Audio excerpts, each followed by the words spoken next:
एक समय की बात है जब राहुल अपनी माँ के साथ एक छोटे से घर में रहता था। राहुल दिमागी तौर से बहुत कमजोर था। स्कूल में सब बच्चे उसका मजाक उड़ाते थे, पर चिंटू और रिंकी उसका हमेशा साथ देते हैं। उसी की क्लास में राजन नाम का एक लड़का था। उस लड़के से पूरी क्लास डरती थी। एक दिन की बात है जब क्लास में टीचर सबको पढ़ा रही थी। वो राहुल से एक सवाल करती है, पर राहुल चुपचाप खड़ा रहता है। हद हो गई राहुल, तुमको इतना भी नहीं पता? मैं बता रही हूँ तुम इस साल भी फेल हो जाओगे।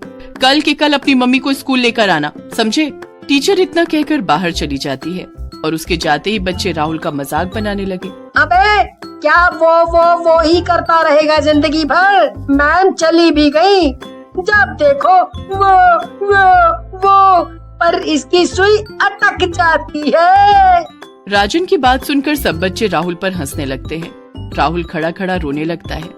चिंटू और रिंकी राहुल के पास आकर उसको चुप कराते हैं। लो आ गए इसके चूजे। एक दिन वो भगवान है ना, वो तुमको अच्छा सबक सिखाएंगे।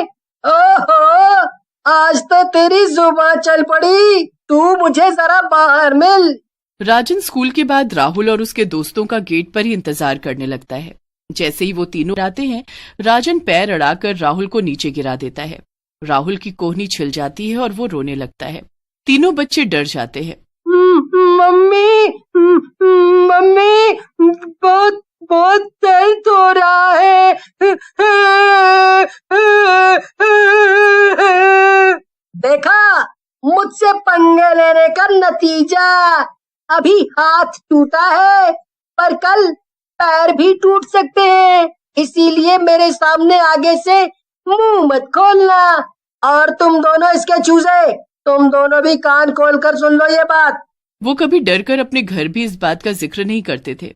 अगले दिन राहुल की माँ स्कूल जाती है और वहाँ टीचर राहुल की शिकायत करती है। राहुल पढ़ने में बहुत ही नालायक है और खेलकूद में तो सबसे पीछे है। इस साल मैं उसे मौका दे रही हूँ, पर अगले साल आपको कोई ना कोई डिसीजन लेना पड़ेगा। राहुल की माँ उदास होकर घर वापस आ जाती है। माँ, मैं तो बहुत पढ़ता हूँ माँ। वो मैं भूल जाता हूँ। मैं जानती हूँ मेरे बच्चे, मैं क्या करूँ समझ नहीं आता। अब तो भगवान ही कोई चमत्कार कर सकते हैं। उस रात सच में भगवान एक चमत्कार करते हैं। 1 महीने पहले पृथ्वी से भेजा गया चंद्रयान उस रात एक जंगल में वापस आ गिरता है। राहुल भी उस रात बहुत ही उदास होता है। वो घर के बाहर टहल रहा होता है और टहलते टहलते आगे निकल जाता है। उसे अपने सामने एक अजीब सा भूतिया बच्चा दिखता है। राहुल उसे देखकर डर जाता है। राहुल के चिल्लाने की वजह से एक कुत्ता उसके ऊपर आकर चिपक जाता है।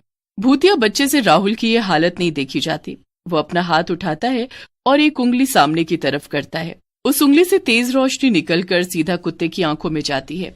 कुत्ता उसी पल राहुल को छोड़ देता है और वहां से भाग जाता है। राहुल उस भूतिया बच्चे को देखकर मुस्कुराता है और उसका हाथ पकड़कर खड़ा हो जाता है।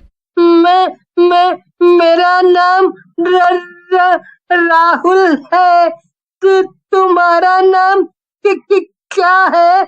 और तुम कहाँ से आए हो? मैं वहाँ ऊपर चांद से आया हूँ। मेरा कोई नाम नहीं। अच्छा, तुम्हारा कोई नाम नहीं? मैं तुम्हारा नाम रंचो रख देता हूँ। राहुल और रंचो। मुझे अपने घर जाना है। तुम्हारा घर तो बहुत दूर है।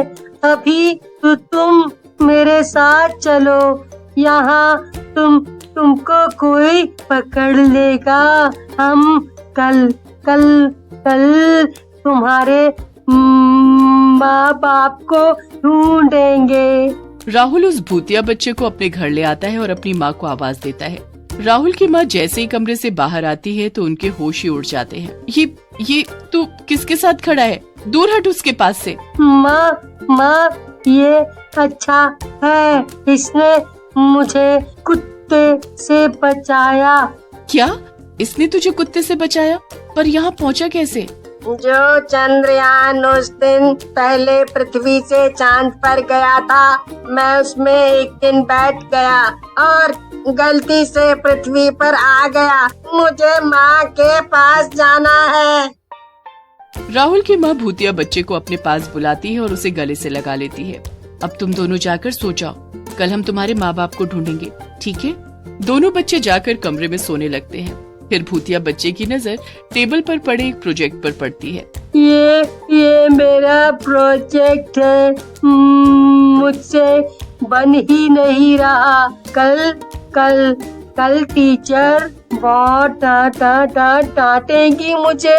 तुम उसे छोड़ो और यहाँ सो जाओ। राहुल सो जाता है, पर भूतिया बच्चा अभी तक नहीं सोया होता। वो उस प्रोजेक्ट के पास जाता है और उसे बनाने लगता है। जब राहुल सुबह उठता है तो उसे अपना प्रोजेक्ट एकदम तैयार मिलता है। राहुल उसे देखकर एकदम दंग रह जाता है। क्या ये तुमने बनाया? माँ जल्दी आओ, देखो ना, रेंचो ने क्या कमाल कर दिया। अरे वाह, सच में ये तो तुमने कमाल कर दिया। तुम तो बहुत ही होशियार हो। राहुल तैयार होकर स्कूल चला जाता है और रेंचो घर में माँ के पास रह जाता है। राहुल का प्रोजेक्ट क्लास में सबसे अच्छा होता है। टीचर उसका प्रोजेक्ट देखकर हैरान रह जाती है। क्या ये सच बोल रहा है राहुल? राहुल पूरा प्रोजेक्ट टीचर को समझा देता है और वो भी बिना हकलाए। टीचर और हैरान रह जाती हैं कि आखिर एक दिन में राहुल को क्या हो गया। वो तो बिल्कुल बदल गया। राहुल, तुम अब हकला नहीं रहे, ये कैसे हुआ? खैर, जो भी हुआ अच्छा हुआ। शाबाश, ऐसे ही मेहनत करते जाओ। क्लास में सब बच्चे राहुल की तारीफ कर रहे होते हैं और उसके पास आते हैं। राजन एक कोने में अकेला खड़ा रह जाता है। ज्यादा खुश होने की जरूरत नहीं है, समझा?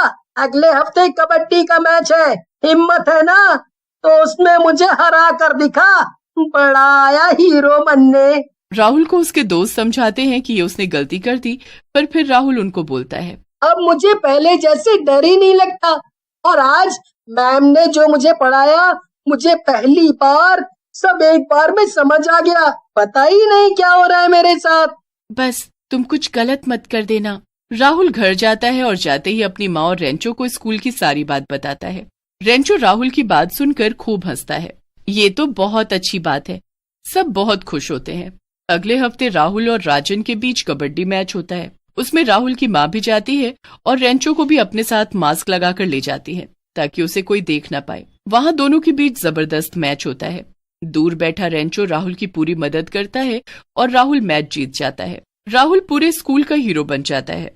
अब वो हर चीज में आगे होता है और किसी को कुछ समझ नहीं आ रहा होता कि ये बदलाव राहुल में आया कैसे।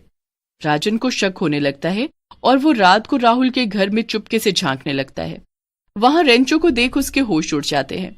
वो जल्दी से अपने पापा को जाकर ये खबर देता है, जो कि पुलिस में होते हैं। चारों तरफ से पुलिस राहुल के घर को घेर लेती है और रेंचो को पकड़ने आ जाती है। कहाँ है वो चांद से आया हुआ जीव? हमारे हवाले कर दो उसे।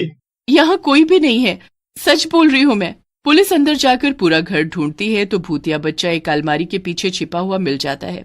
पुलिस उसे फौरन पकड़ लेती है। पुलिस जबरदस्ती रेंचो को ले जाती है और साइंटिस्ट उसे लैब में बंद करके उस पर जांच करने लगते हैं। इधर राहुल और उसकी माँ उसके लिए बहुत परेशान हो रहे होते हैं। माँ, उसे हमें बचाना होगा। उसने हमारी कितनी मदद की है। पर हमारे बस में कुछ नहीं बेटा। राहुल रात होने का इंतजार करता है। रात को वो घर के बहुत बड़े दियों से एक स्टार बनाता है। आसमान में उसी वक्त एक अजीब यंत्र उड़ता दिखता है। वो राहुल के घर के बाहर उतरता है। उसमें से फिर एक चुड़ैल और एक भूत निकलता है। कहाँ हो तुम?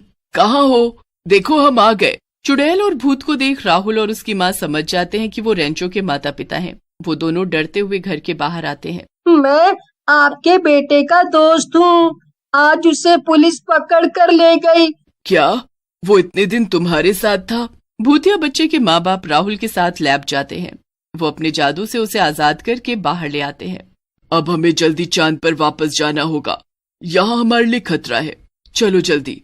माँ सबको देखकर बड़ी खुश होती है कि रेंचो को उसके माता पिता वापस मिल गए। अब मैं चलता हूँ, पर ये लॉकेट अब तुम अपने पास रखना। ये तुम्हारे पास है, मतलब मैं तुम्हारे पास हूँ। भूतिया बच्चा वो स्टार का लॉकेट राहुल को दे जाता है। राहुल हमेशा उस लॉकेट को गले में पहनकर रखता है और वो हमेशा उसकी रक्षा करता है।